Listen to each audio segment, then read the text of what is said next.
The TV is talking to itself again. I'm staring at the wall, stroking my Saffy, when I notice out of the corner of my eye that the ads are over. One of the old Chase guys is on, talking about our waste management problem.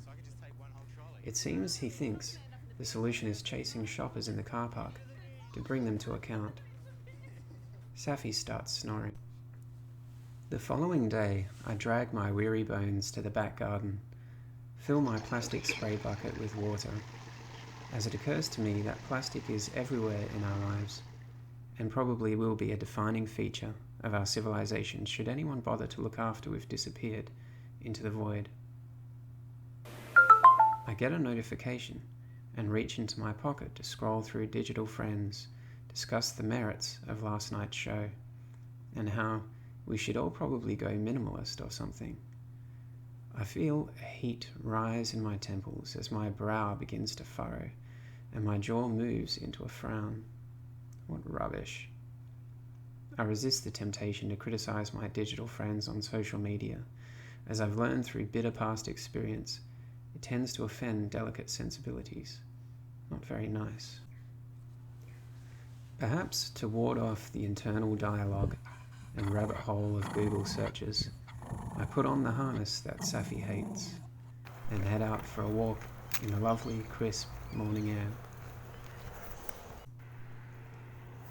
We end up on the major road a few blocks away, so I decide to do a spot of quick shopping.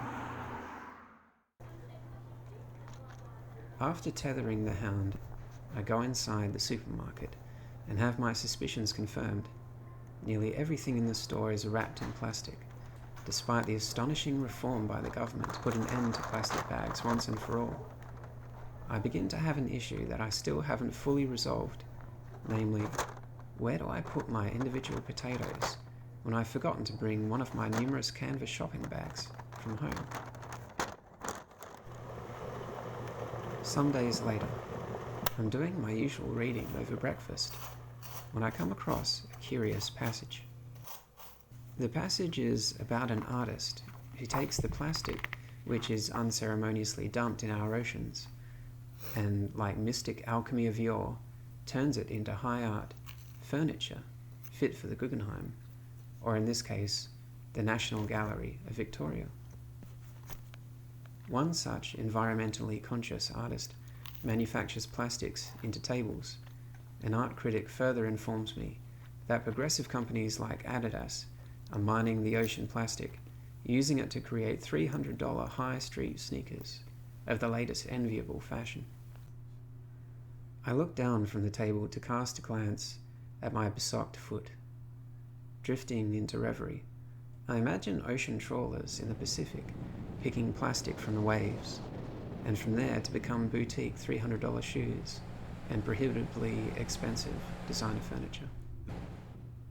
I let myself imagine, for the briefest of moments, that I had a pair of $300 ocean plastics Adidas sneakers. The pair I own cost $60 on sale and have holes in them. My sweet fantasy is ruined when I ponder on my lack of funds. Who could afford such a plastic revolution?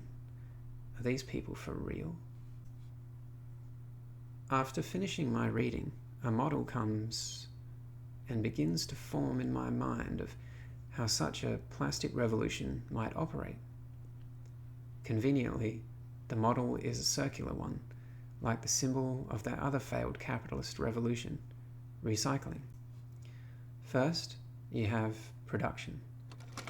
Not only production of plastic, which uses our peerless fossil fuel friends, coal, gas and oil, but production of plastics into consumer goods, mostly in Dickensian sweatshops in the cheapest of Asian labour markets that multinational corporations can find, whose workers languish in debt and abject poverty.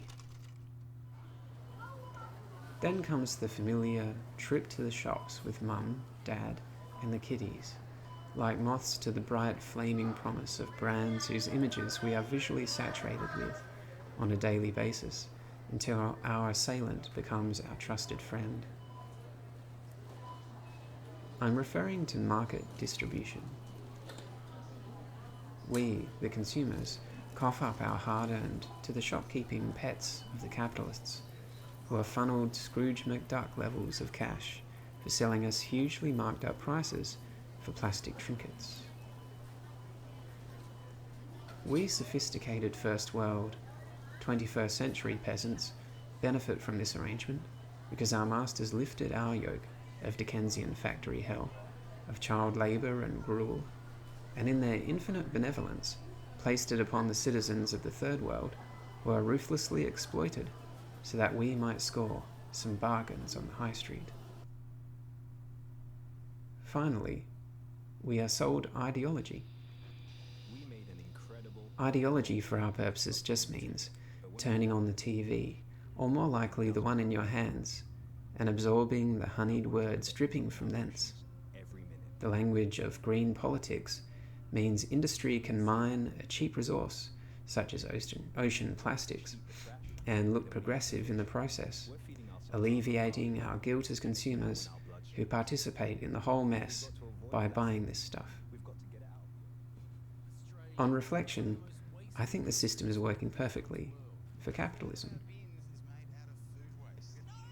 Corporations bigger than Jesus rake in profits. We collectively ignore environmental devastation and exploitation of the third world in exchange for cheap goods, then are made to feel better about our imperialist guilt with some thinly veiled, comforting lies.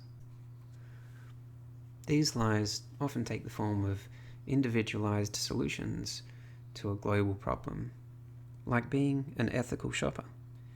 Our civilization is as tethered to plastic as a byproduct of oil as the Bronze Age was to copper and tin.